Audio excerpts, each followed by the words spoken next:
విధాత ప్రేక్షకులకు నమస్కారం.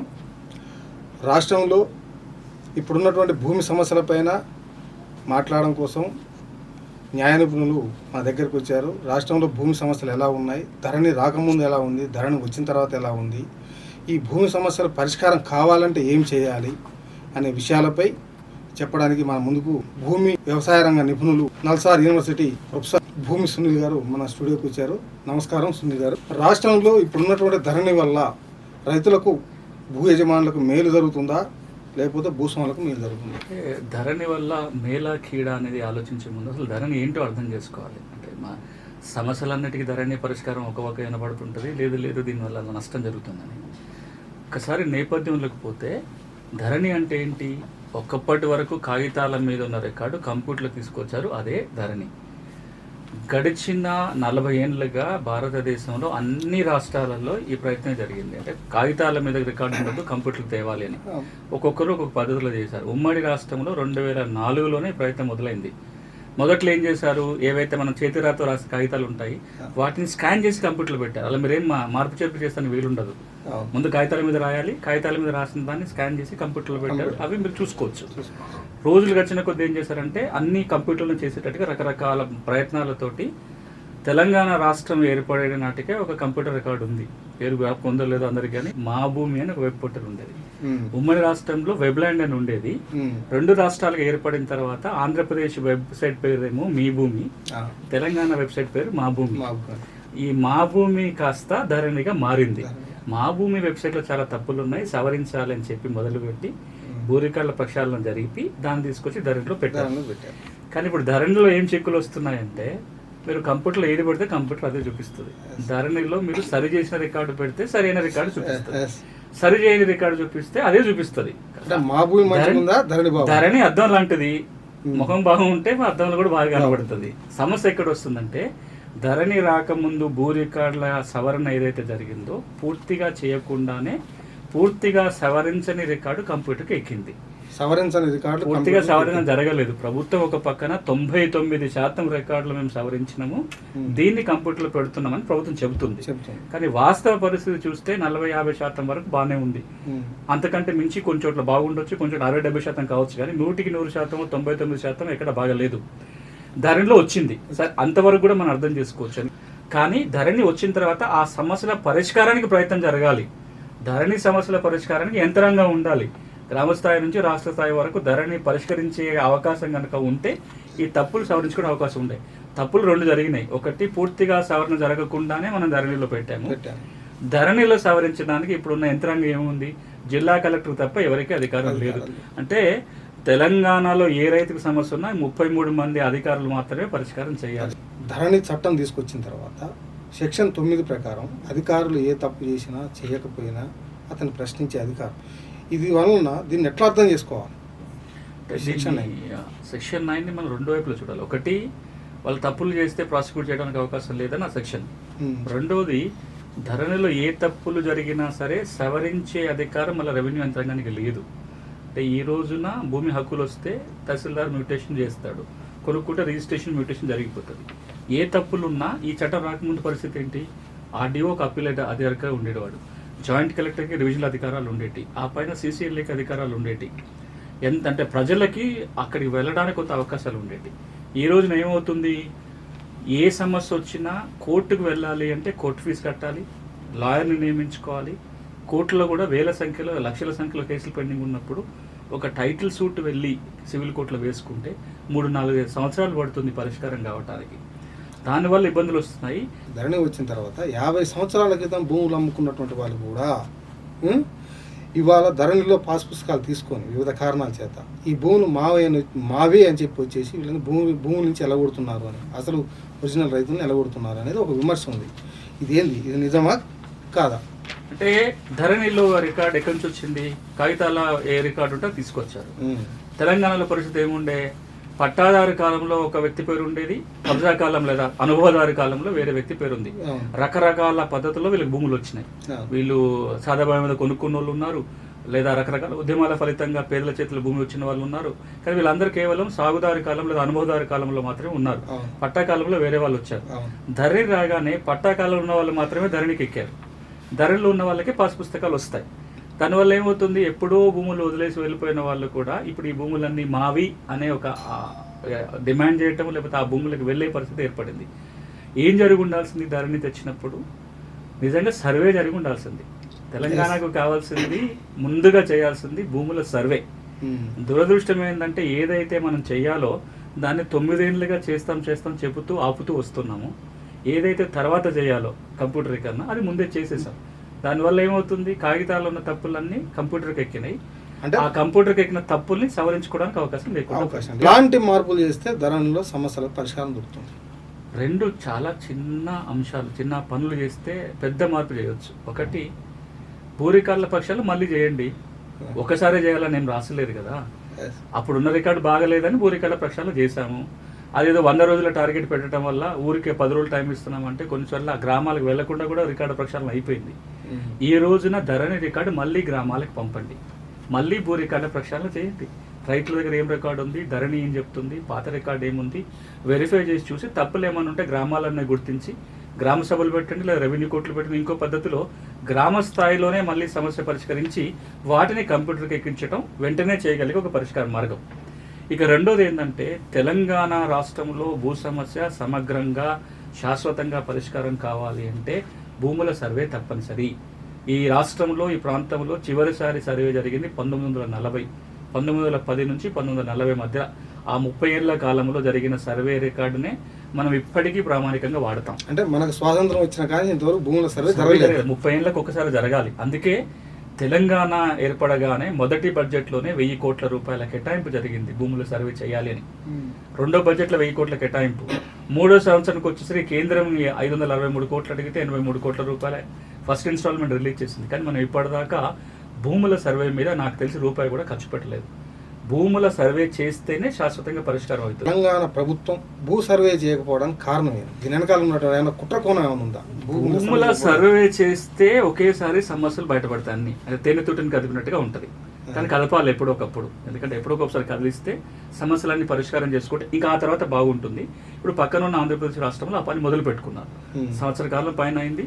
1000 కోట్ల రూపాయల అంచనా వ్యయంతో అన్ని గ్రామాలలో భూముల సర్వే చేయడానికి ఆంధ్రప్రదేశ్ ప్రభుత్వం పని ప్రారంభించింది. ప్రతి గ్రామానికి ఒక సర్వేని పెట్టారు. సర్వే ఆఫ్ ఇండియా భాగస్వామ్యంతో సర్వే టెక్నాలజీ వాడుకుంటున్నారు.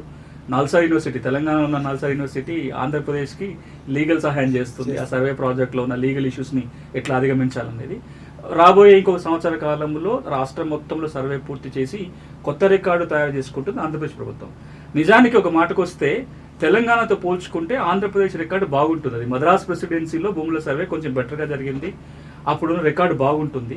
తెలంగాణ నిజాం పరిపాలన జరిగిన సర్వే ఎక్కడెక్కడైతే అప్పటికి మంచి వ్యవసాయ భూములు ఉన్నాయో అట్లాంటి కొంచెం సమగ్రంగా సర్వే జరిగింది.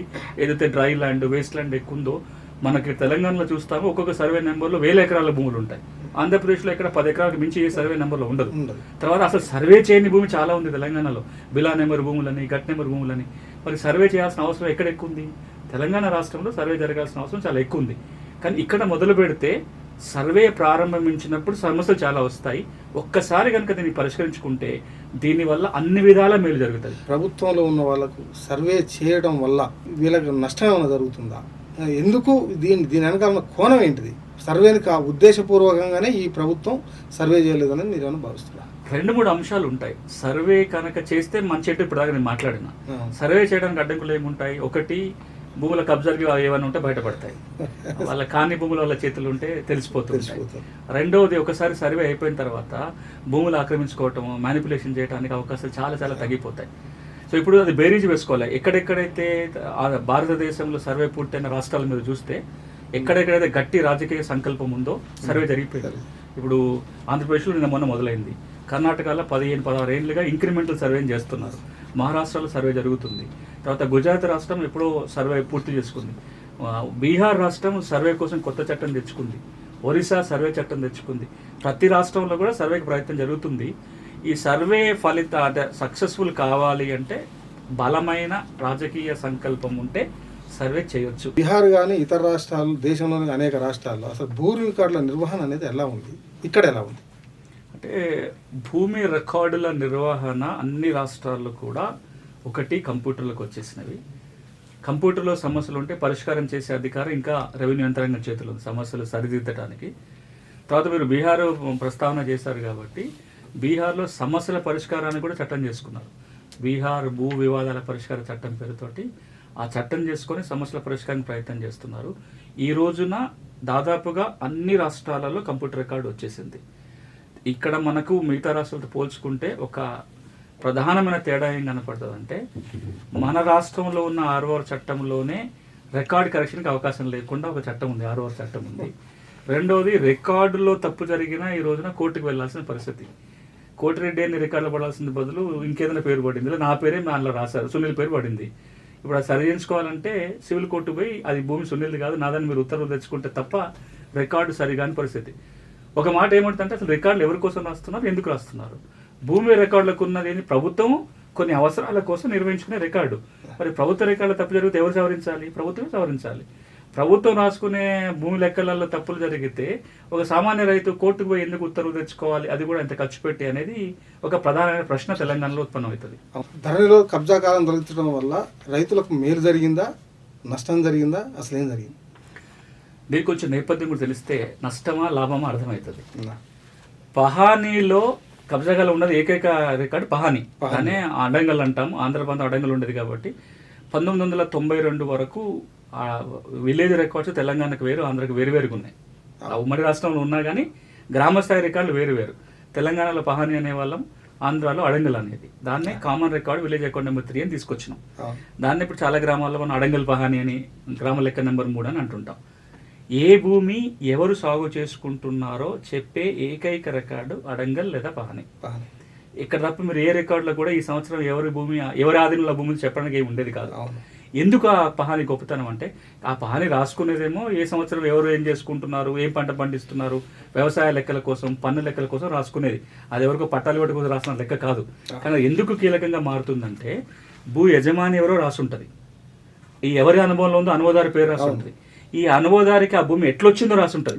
కౌలు తీసుకున్నాడా, కబ్జా పెట్టుకున్నాడా, వారసత్వంగా వచ్చిందా, ఎట్లొచ్చిందో రాసు. ధరణిలో కలెక్టర్లకు ఉన్న అధికారులు అనేవి గతంలో తహసీల్దారులు, ఆర్డీఓలు వీళ్ళందరూ కూడా విచారించే అధికారం తీసేయడం వల్ల రైతులకు మంచి జరిగిందా, చెడు జరిగిందా?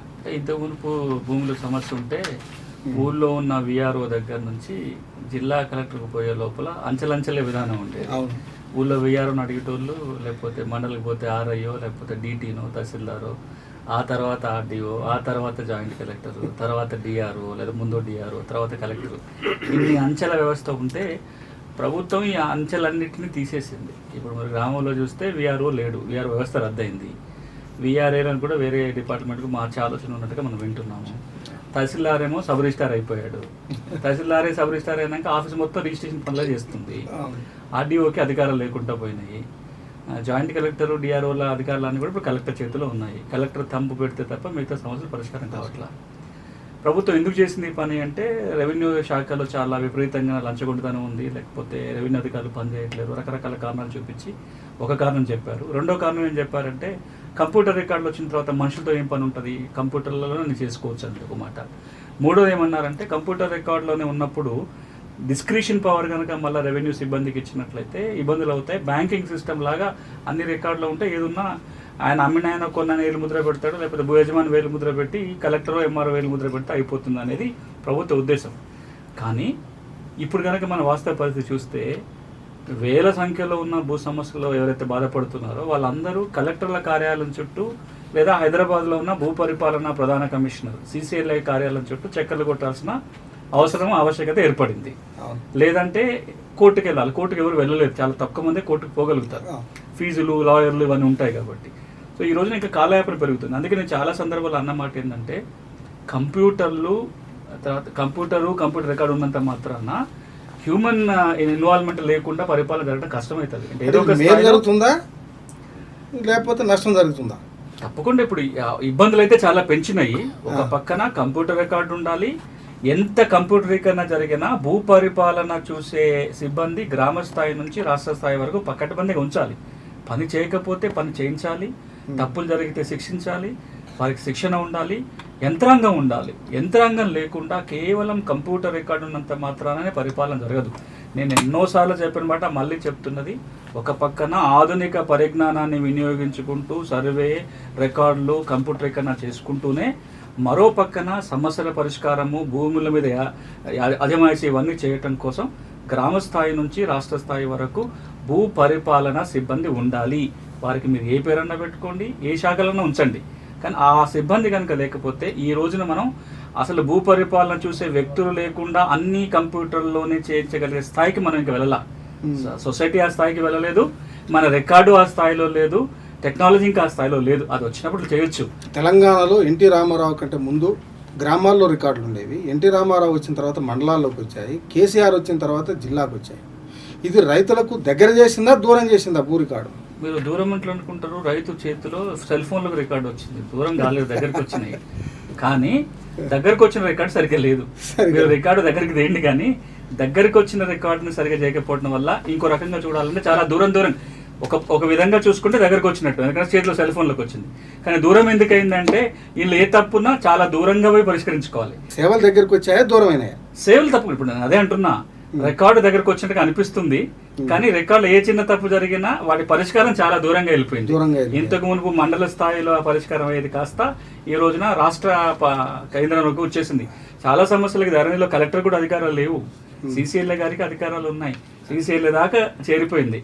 మనం ఈ మాట అంటే నాకు ఎస్ఆర్ శంకరన్ గారు గుర్తొస్తారు. ఆయన పేదల ఐఏఎస్ అధికారిని పేరు. కంప్యూటరీకరణ గురించి ఎప్పుడు ఒక 2 మాటలు అనేవాళ్ళు. ఒక మాట ఏమనేవాడంటే, మీరు కంప్యూటర్లో చెత్త రికార్డు పెడితే అది కంప్యూటర్ చెత్త ఇస్తే మంచిది ఇవ్వరు కదా, మంచి రికార్డు పెట్టాల్సింది మనుషులే పెట్టాలి, కాబట్టి మనుషులతోటి మంచి రికార్డు పెట్టిస్తే కంప్యూటర్ కూడా ఆ తర్వాత మంచి రికార్డు చూపిస్తే ఒక మాట అనేవాడు.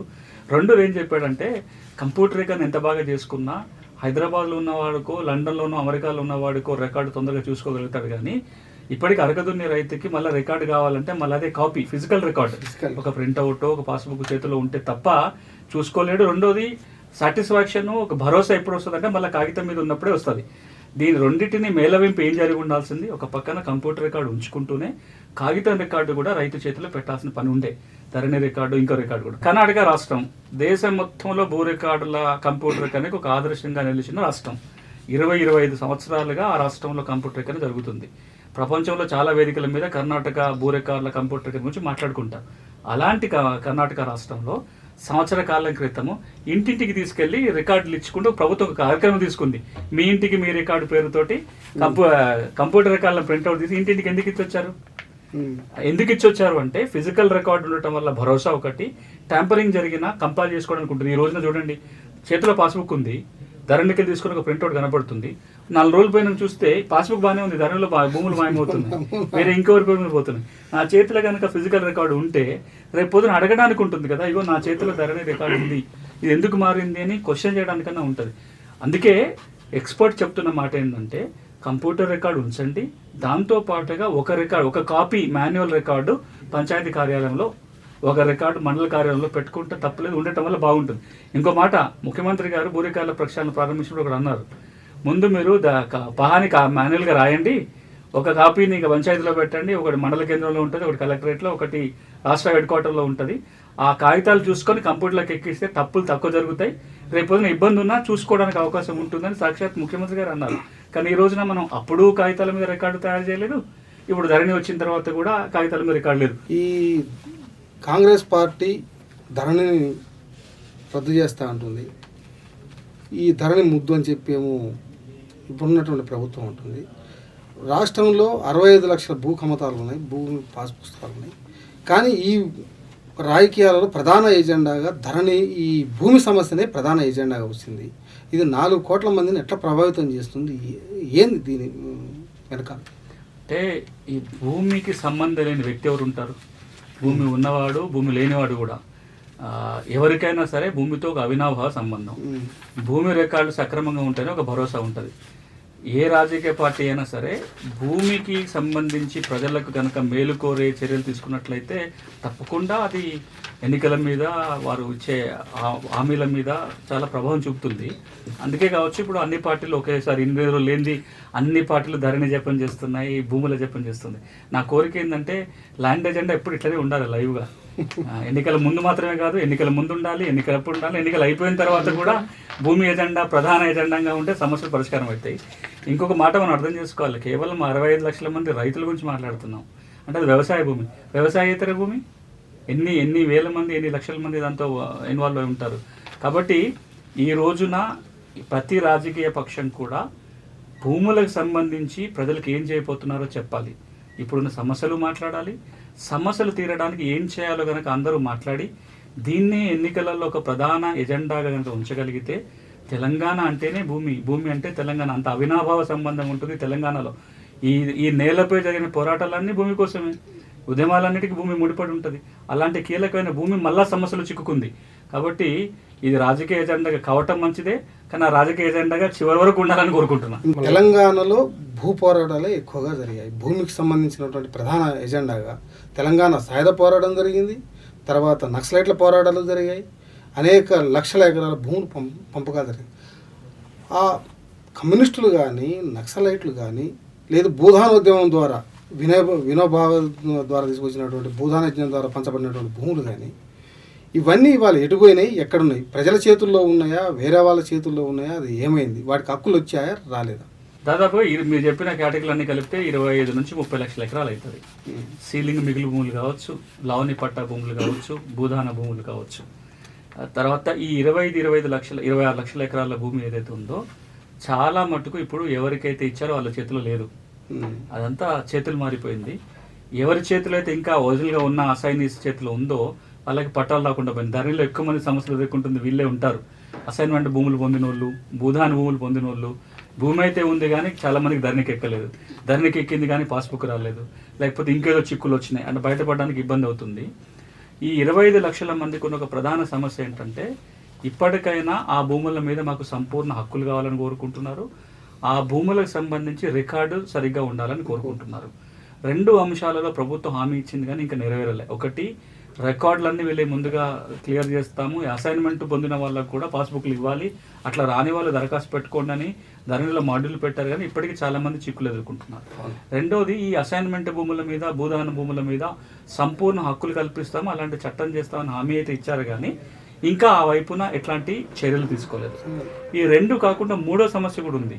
భూమి లేని పేదోళ్ళు కొనుక్కున్న అసైన్మెంట్ భూమి ఉంది, వాళ్ళకి రెగ్యులరైజ్ చేసుకోవచ్చు అని చెప్పి చట్టం అయితే చేశారు.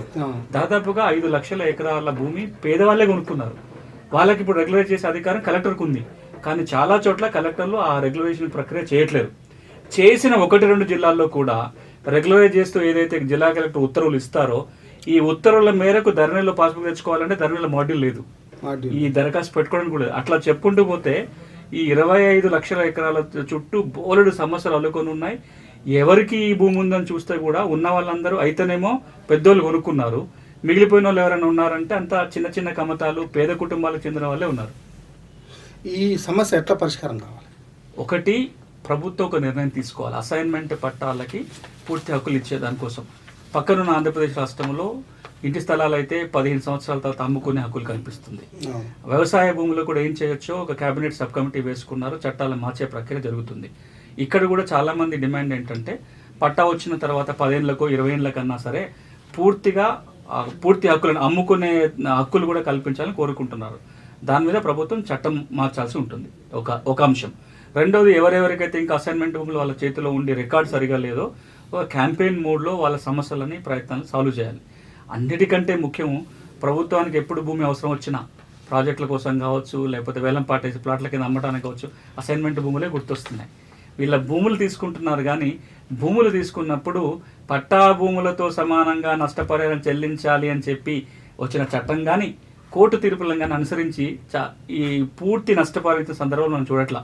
ఎప్పుడైనా పట్టా భూమి కంటే 4 రూపాయలు తక్కువ నష్టపరిహారం ఇస్తున్నారు, కొన్ని చోట్ల అసలు ఇవ్వట్లేదు. కానీ పట్టా భూములతో సమానంగా అసైన్మెంట్ భూములు పొందిన వాళ్ళకి నష్టపరిహారం ఇవ్వాలి. అంతేకాదు, మీరు అసైన్మెంట్ భూమి కనుక ప్రభుత్వం తీసుకొని మళ్ళీ వేలం పాటేసి అమ్ముతుంది కదా, కొత్త చట్టం ఏమంటుందంటే ప్రభుత్వం కనుక భూమిని సేకరించిన 5 ఏళ్ల లోపల మళ్ళీ దాన్ని అమ్మి డబ్బు చేసుకుంటే కనుక వచ్చిన లాభంలో 40% ఒరిజినల్ ఓనర్కి ఇవ్వాలి. మనం ఇంతవరకు ఎవరికైనా ఇచ్చారా? ఎట్లాంటిది చట్టం ఆ నియమం ఉందని చాలా మందికి తెలియదు. చట్టంలో 2014 భూసేకరణ చట్టంలో స్పష్టమైన నిబంధన, ప్రభుత్వం భూమిని సేకరించి దాని కాకుండా లేదా ఆ భూమిని కనుక విక్రయించి డబ్బు చేసుకుంటే, దేనికైనా అమ్మటం చేస్తే లేదా ఎవరికి ఇస్తే ఆ వచ్చిన ప్రాఫిట్ ఉంటుంది. నేను ₹1,00,000 నీకు నష్టపరిహారంగా చెల్లించి మీ భూమిని నేను ప్రభుత్వంగా సేకరించిన, ఒక సంవత్సరం పోయిన తర్వాత ఈ ₹1,00,000 పెట్టి సేకరించిన భూమిని ₹1,00,00,000 ప్లాట్లు చేసి వేలం అమ్మినాం అంటే నాకు ₹99 లక్షల ప్రాఫిట్ వచ్చింది. అందులో ఒక 40% మొదటి ఓనర్కి ఇవ్వాలని మీకు ఇవ్వాలి. అట్లా ఇచ్చిన దాఖలాలు ఉన్నాయా? ఆ 40% సంగతి పక్కన పెడితే అసైన్మెంట్ దాటికి అసలు నష్టపరిహారం కూడా ఇవ్వకుండా భూములు తీసుకుంటున్న సందర్భాలు మనం చూస్తున్నాం. టైటిల్ గ్యారంటీ చట్టం తీసుకురావడానికి ముందుగా భూ సమస్యలు మొత్తం కూడా పరిష్కారం కావాలంటే ఇప్పుడు భూ సర్వే, రెవెన్యూ సదస్సులు అనేది తప్పనిసరి చేయాల్సిన అవసరం ఉందా? తెలంగాణలో భూ సమస్య పరిష్కారానికి ఒక 3-4 అంచెలుగా ప్రయత్నం జరగాలి. వెంటనే జరగాల్సిన ప్రయత్నము గ్రామాలకు మళ్ళీ వెళ్ళి, మీరు దాన్ని జమాబందీ అంటారా, రెవెన్యూ సదస్సులు అంటారా, మళ్ళీ భూ రికార్డుల ప్రక్షాళన అంటారా, ఏదో ఒక పేరుతోటి గ్రామాలకు వెళ్ళాలి. ఈ రికార్డుని వాస్తవ పరిస్థితి పోల్చి చూడాలి, సర్వే నెంబర్ వైజ్గా సమస్యలు గుర్తించాలి, గ్రామంలోనే పరిష్కరించాలి. వెంటనే జరగాల్సింది. ఆ మొత్తం ఎక్సర్సైజ్ చేయడానికి 6 నెలల కంటే ఎక్కువ పట్టదు. మేమే స్వయంగా 8 గ్రామాలు ఎట్లా చేయాలో చేసి చూపించాం. ఆ కార్యక్రమం చేస్తే 30-40 కోట్ల ఖర్చుతోటి 6 నెలల్లో పూర్తి చేయొచ్చు. రెండోది, తెలంగాణలో 800 కోట్ల రూపాయలు కనుక ఖర్చు పెడితే భూముల రీసర్వే అయిపోతుంది. సర్వే ఆఫ్ ఇండియానే మాకు 500 కోట్లు ఇవ్వండి, సంవత్సరం లోపల సర్వే చేసేస్తామని సర్వే ఆఫ్ ఇండియా ప్రభుత్వ ఏజెన్సీనే తెలంగాణ ప్రభుత్వానికి ఎప్పుడో చెప్పింది. సర్వే ఆఫ్ ఇండియా సహాయం తీసుకుంటారా, ప్రభుత్వమే చేస్తుందా, సర్వే చేసుకుంటూ సెటిల్మెంట్ కూడా చేసే 2 సంవత్సరాల్లో రికార్డు అన్ని సరి చేయడానికి ఉంటుంది. మూడోది, మీరు ఇప్పుడు మాట్లాడిన టైటిల్ గ్యారెంటీ చట్టం తేవాలి. దీంతో పాటుగా భూమి చట్టాల్లో చాలా గందరగోళాలు ఉన్నాయి. తెలంగాణ వచ్చినప్పుడే ఒక ప్రయత్నం మొదలైంది. ఈ చట్టాలన్నింటినీ మార్చుకుని ఒకటే చట్టం తెచ్చుకోవాలి. చాలా మంది మొన్న ధరణి చట్టం లేదా కొత్త ROR చట్టం, రెవెన్యూ చట్టం రకరకాల పేర్లతో చెప్తున్నారు కదా. ఆ చట్టాన్ని ఏమనుకుంటున్నారంటే ఇక అన్ని చట్టాలు పోయి ఇది ఒకటే చట్టం ఉంది అనుకుంటున్నారు. కానీ ఉన్న 124 చట్టాల్లో ఒక చట్టాన్ని తీసి కొత్త చట్టం వచ్చింది. పాత ROR చట్టం పోయి కొత్త ROR చట్టం వచ్చింది. కానీ జరగాల్సిన చట్టం వచ్చింది, అమెండ్మెంట్ వచ్చింది, కొత్త చట్టమే చేశారు. దాదాపుగా అమెండ్మెంట్ లాంటిదే, కానీ పాత చట్టాన్ని తొలగించుకుంటూ మళ్ళీ అదే పేరుతోటి కొత్త చట్టం. అంతకుముందు ఏమనే వాళ్ళము, ROR యాక్ట్ 1971, అది పోయింది, ROR యాక్ట్ 2020 వచ్చింది. కొన్ని మేజర్ మార్పులు చేసుకున్నారు. కానీ జరగాల్సింది ఏంటంటే 124 చట్టాలు, నియమాలు ఏవైతే ఉన్నాయో వాటన్నిటి కలుపుకొని ఒకే ఒక్క భూమి చట్టం ఉంటే గందరగోళం పోతుంది. ఇక చివరిగా జిల్లాకు ఒక ట్రిబ్యునల్ పెట్టాలి. ఈ పనులు కనుక చేయగలిగితే తెలంగాణ రాష్ట్రంలో ఉన్న భూమి సమస్యలన్నిటికీ ఒక 1-2 సంవత్సరాల కాలంలో చాలా వరకు తగ్గించవచ్చు, రైతుకి భరోసా కల్పించవచ్చు. భూ సమస్య తీరితే రైతుకు ఒకటికి లాభం కాదు, ప్రభుత్వానికి లాభము. నేరాలు తగ్గుతాయి, పెట్టుబడులు పెరుగుతాయి, కోర్టు కేసులు తగ్గుతాయి, రైతు కూడా మేలు జరుగుతుంది. ఇన్ని లాభాలు ఉన్నాయి. కాబట్టి ల్యాండ్ కంటే ఇంకా ముఖ్యమైన ఎజెండా ఏముంటుంది? దురదృష్టం ఏంటంటే అన్ని సందర్భాల్లో ల్యాండ్ ఎజెండా కాకుండా పోతుంది. అయితే ఈ ధరణి వచ్చినప్పుడు ధరణి రిజిస్ట్రేషన్ శాఖకు సంబంధించినటువంటి సాఫ్ట్వేర్ లింక్ చేయడం వల్ల డబల్ రిజిస్ట్రేషన్ జరుగుతున్నాయి, దీనివల్ల బాగా ఇబ్బందులు అవుతున్నాయి అనేది ఒకటి ఉంది. అలాంటప్పుడు ఎట్లా ఈ భూ యజమానులకు గ్యారంటీ అనేది ఎట్లా వస్తుందా రాదా? ఈ డబల్ రిజిస్ట్రేషన్ వ్యవహారం డబుల్ రిజిస్ట్రేషన్స్ పోవాలంటే ఒక 2 పనులు జరిగి ఉండాల్సింది, మనం చేయలేదు కాబట్టి అవుతుంది. ఒకటి, భూముల్ని వ్యవసాయ భూములు, వ్యవసాయేతర భూములుగా విభజించి వ్యవసాయ భూములకి ధరణిలో ఒక వెబ్సైటు, అదే ధరణిలో వ్యవసాయేతర భూములకు కూడా రికార్డు పెడతామని అన్నారు. కానీ అది ఆగిపోయింది. సో అగ్రికల్చర్ ల్యాండ్ నుంచి నాన్ అగ్రికల్చర్ ల్యాండ్గా మారినప్పుడు ఈ 2 శాఖల మధ్యలో ఇంటర్లింకేజ్ సరిగా కుదరట్లేదు. అంటే ఈ రోజున ఏమవుతుంది, నాన్ అగ్రికల్చర్ ల్యాండ్ అంతా సబ్ రిజిస్టర్ చేయాలి, అగ్రికల్చర్ ల్యాండ్ అంతా తహసీల్దార్ చేయాలి. ఇది నాన్ అగ్రికల్చర్ ల్యాండ్ అనే ఒక నిర్ధారణ పూర్తిగా జరగకుండానే ఒకటే ల్యాండ్ ఆయన నాన్ అగ్రికల్చర్కి రిజిస్ట్రేషన్ చేస్తున్నారు, ఈయన అగ్రికల్చర్ ల్యాండ్ కూడా రిజిస్ట్రేషన్ జరిగిపోతున్న సందర్భంలో దానివల్ల డబుల్ రిజిస్ట్రేషన్ అవుతుంది. రెండోది ఏంటంటే, డబుల్ రిజిస్ట్రేషన్ జరగకుండా ఉండాలంటే రిజిస్ట్రేషన్ చట్టంలో కూడా మార్పు చేసుకోవాలి. ఒక 4-5 రాష్ట్రాలు ఆ పని చేశాయి. మహారాష్ట్ర కావచ్చు, ఆంధ్రప్రదేశ్ కావచ్చు, రాజస్థాన్ కావచ్చు. డబుల్ రిజిస్ట్రేషన్ కనుక సబ్ రిజిస్టార్ ముందుకు వస్తే తిరస్కరించే అధికారం సబ్ రిజిస్టార్కి ఇచ్చారు, క్రిమినల్ చర్యలు తీసుకునే అధికారం జిల్లా కలెక్టర్లకి కట్టబెట్టారు. కానీ మన దగ్గర డబుల్ రిజిస్ట్రేషన్ జరిగితే క్రిమినల్ చర్యలు ఏమి ఉండవు. అలా కోర్టుకు పోయి కొట్లాడి ఈ తప్పు జరిగిందని చెప్పి మళ్ళీ ఆ రిజిస్ట్రేషన్ రద్దు చేసుకుంటే కాబట్టి జరుగుతుంది. అన్ని సమస్యల పరిష్కారం కోర్టే చెప్తున్నా తప్ప మనం పరిష్కరిస్తామని చెప్పట్లా. అంటే 2 మాట్లాడుతున్నాం, అయితే ధరణి పరిష్కరించింది లేదా కోర్టు పరిష్కరించింది. నేను అదే చెప్పబోతున్నా. భూమి సమస్య ఒక క్లిష్టమైనది, దానికి పరిష్కార మార్గాలు కూడా భిన్నంగా ఆలోచించాలి. ఒక కాంప్రహెన్సివ్ మెథడ్లో పోయి ఆలోచించాలి తప్ప భూ సమస్య పరిష్కారానికి జిందా తెలిసి మాత్రం లేవు. భూమి సమస్యల పరిష్కారానికి సమగ్రమైన పరిష్కారం ఆలోచించాలంటే, ఇప్పుడు మన ఆరోగ్యం కాపాడుకోవాలంటే మందులు మింగడం ఒకటే పరిష్కారం కాదు. టాబ్లెట్లు కావచ్చు, ఆపరేషన్ కావచ్చు, మన ఆరోగ్యం కాపాడుకునే ఎక్సర్సైజ్లు కావచ్చు, లేకపోతే ఫుడ్ హ్యాబిట్స్ కావచ్చు, ఇన్ని రకాలు ఉంటాయి. ఈ ఇన్ని లైఫ్ స్టైల్ చేంజెస్ తెచ్చుకోవాలి, మందులు వాడాలి, ఇవన్నీ చేస్తే తప్ప రోగం తగ్గదు. భూములు కూడా అంతే. ఈ రోజున తెలంగాణలో భూములకు సంబంధించి 120 రోగాలు ఉన్నాయి. ఈ 120 రోగాలు తగ్గాలంటే కొన్నిటికి ఆపరేషన్ చేయాలి, కొన్నిటికి టాబ్లెట్లు సరిపోతాయి, కొన్నిటికి తిండి మార్చాలి, కొన్నిటికి ఎక్సర్సైజ్ చేయాలి. ఈ జరిగితేనే సమస్య పరిష్కారం అవుతుంది. కాబట్టి లేదు ఇది మేము ఈ మంది ఇస్తున్నాం, ఇది మింగండి అన్ని పోతాయి అంటే సాదా బైనామా దరఖాస్తులు తీసుకుంది తెలంగాణ ప్రభుత్వం, లక్షల్లో వచ్చాయి. కొన్ని పరిష్కారం ఇంకా లక్షల్లో అపరిష్కృతంగా ఉన్నాయి. వాటికి ఏమైనా పరిష్కారం ఉందా లేదా? ఎందుకు అపరిష్కృతంగా ఉన్నాయి? ఇప్పుడు 2016లో ఒకసారి వచ్చినాయి 12 లక్షలు వస్తే 6 లక్షల మందికి 13 బిల్ ఇచ్చారు. కానీ ఇంకా అందరు కాలేదంటే రెండోసారి అవకాశం ఇచ్చారు. చాలా సింపుల్ కారణంతో 9 లక్షల అప్లికేషన్ పెండింగ్లో ఉన్నాయి. ఎందుకు పెండింగ్లు ఉన్నాయి? 9 లక్షల దరఖాస్తులలో దాదాపు 2 లక్షల దరఖాస్తులు ఏమో పాత చట్టం ఉన్నప్పుడే వచ్చినాయి, పాత 6వ చట్టం ఉన్నప్పుడే వచ్చినాయి. మిగతా 7 లక్షలు కొత్త 6వ చట్టం వచ్చిన తర్వాత వచ్చినాయి. దీని మీద హైకోర్టు కేసు దాఖలైంది. గౌరవ హైకోర్టు చెప్పిన మాట ఏంటంటే, అసలు కొత్త చట్టంలో కొత్త 6వ చట్టంలో సాధారణ నిబంధనలు లేకుండానే పాత చట్టం కింద ఇచ్చిన జీవో ప్రకారం మీరు దరఖాస్తు ఎట్లా తీసుకుంటారు, ఏ నియమం కింద పరిష్కరిస్తారు అవకాశం లేదు కాబట్టి వాటి మీద స్టే విధించింది. 7 లక్షల సమస్యలు అట్లా స్టే వచ్చింది. మిగతా 2 లక్షలు ఏమైంది, మీరు చేసుకోవచ్చు అని హైకోర్టు చెప్పినా సరే ఒకప్పుడు సాధారణ పరిష్కారం తహసీల్దార్ చేయాల్సింది. ఇప్పుడు ఆ బాధ్యత జిల్లా కలెక్టర్కి పెట్టారు. అంటే 2 లక్షల దరఖాస్తులు 33 మంది ఆఫీసర్లు గ్రామాలకు వెళ్ళి ఎంక్వైరీ చేసి అప్రూవ్ చేస్తే గానీ 13B సర్టిఫికేట్ రావు. సో ఒక 2 లక్షల దరఖాస్తులేమో జిల్లా కలెక్టర్లు చేయట్లేదు కాబట్టి పెండింగ్లో పడ్డాయి. మిగతా 7 లక్షలేమో కొత్త 6వ చట్టంలో సాదా బైనామా నిబంధన లేదు కాబట్టి పెండింగ్లో పడ్డాయి. ప్రభుత్వం ఏం చేయాలి? పాత 6వ చట్టంలో ఉన్న సెక్షన్ 5A 5B యథాతథంగా తీసుకొచ్చి కొత్త చట్టంలో ఆర్డినెన్స్ రూపంగా కానీ అమెండ్మెంట్ రూపంగా తీసుకొస్తే సరిపోతుంది. జిల్లా కలెక్టర్ చేసే బదులుగా ఆర్డీఓకో లేదా ఇంకో అధికారికో కింద స్థాయి అధికారికి ఇస్తే ఈ 2 లక్షల దరఖాస్తులను కూడా వెంటనే పరిష్కారం చేయడానికి అవకాశం ఉంటుంది. ఈ 2 పనులు ప్రభుత్వం చేయటం లేదు కాబట్టి 9 లక్షల సాధారణ దరఖాస్తులు పెండింగ్లో ఉన్నాయి. అంటే ప్రభుత్వానికి తహసీల్దార్ల మీద ఆర్డీఓల మీద నమ్మకం లేదు కాబట్టి కలెక్టర్లు కట్టబెట్టి పరిష్కారం కాకుండా చూస్తుంది. ఇప్పుడు భూమి సమస్య అంతా కలెక్టర్లే తీర్చాలి, కలెక్టర్ మాత్రమే నమ్ముతున్నారు. అంటే ప్రభుత్వానికి తహసీల్దార్ల మీద ఆర్డీఓల మీద నమ్మకం లేదా? తహసీల్దార్ల మీద నమ్మకం లేకపోతే కలెక్టర్ పరిష్కరిస్తున్నా మరి సంతకం తహసీల్దార్దే పెడుతున్నారు. అంటే జటిలం అయిపోయింది. అంటే సులువుగా పరిష్కారం కావాల్సింది జటిలం ఎందుకు అవుతుంది? అంటే బ్యాంకింగ్ సిస్టమ్ ల్యాండ్కి తెస్తామన్నారు కానీ డబ్బు వేరు భూమి వేరు, రెండింటికి ఒకే రకమైన వ్యవస్థ తెస్తామనటం అట్లనే పనిచేస్తాం సాధ్యం కాదు. ఇప్పుడు బ్యాంకింగ్ వ్యవస్థ ఉంది, మీరు హైదరాబాద్లో కూర్చొని కూడా అన్ని ఆపరేట్ చేయొచ్చు, డబ్బులు అకౌంట్లో ఉంటున్నా కూడా అంత అకౌంట్లోనే ఆపరేటింగ్ అయిపోతుంది. లేదా షేర్ మార్కెట్ కాదు ఇది భూములకు సంబంధించిన, అంటే కింద స్థాయి నుంచి పై స్థాయి వరకు సమాచారం యంత్రాంగం ఉంటే తప్ప చేయలేని పని. ఒక పొరపాటు ఎక్కడ జరిగిందంటే చాలా మంది అధికారులు భావించింది బ్యాంకింగ్ సిస్టమ్ని ల్యాండ్కి తెస్తున్నాం చెప్పటం. రెండోది రికార్డ్ అన్ని సెంట్రలైజ్ చేసే ప్రయత్నం జరిగింది. ఏం జరిగినా కేంద్ర స్థాయిలో చేసుకుంటే సరిపోతుందని డీసెంట్రలైజ్ జరగాల్సింది కాస్త సెంట్రలైజ్ వచ్చింది. మూడోది సిబ్బందిని నమ్మలేదు. పోనీ సిబ్బందిని నమ్మకపోతే సిబ్బందిని మార్చుకోవాలి, లేదా సిబ్బందికి శిక్షణ ఇచ్చుకోవాలి, లేదా ఇంకేదైనా కొత్త సిబ్బందిని రిక్రూట్ చేసుకోవాలి. ఏది జరగకుండా మనుషులందరినీ పక్కన పెట్టేసి కేవలం కంప్యూటర్లే పనిచేస్తాయి అనుకోవటం వల్ల వచ్చిన పరిణామాలు ఇవన్నీ. ఇప్పటికి కూడా భూమి సమస్యల పరిష్కారం కావాలి అంటే ఇప్పుడు చెప్పిన పరిష్కార మార్గాలతో పాటుగా భూ పరిపాలనలో కమ్యూనిటీని భాగస్వామ్యం చేయాలి. రికార్డుల నిర్వహణలో కావచ్చు, మిగతా దాంట్లో ప్రజల భాగస్వాములు చేస్తూ యంత్రాంగాన్ని పెట్టుకొని అధునాతన పరిజ్ఞానం ఈ 3 జత కూడినప్పుడే ప్రజల భాగస్వామ్యము, పరిపాలన చేసే సిబ్బంది, సాంకేతిక పరిజ్ఞానం 3 ఉండాలి. అందుకు తగ్గట్టుగా రాజకీయ సంకల్పము, ఆ మేరకు విధానాలు, చట్టాలు, ఈ ఐదు ఎప్పుడైతే వస్తాయో అప్పుడే మార్పు సాధ్యమవుతుంది. ఈ 5 ఏదో ఒకటి చేసి పరిష్కారం సాధ్యమవుతుందంటే ఈ రోజున్న పరిస్థితులు ఉంటాయి.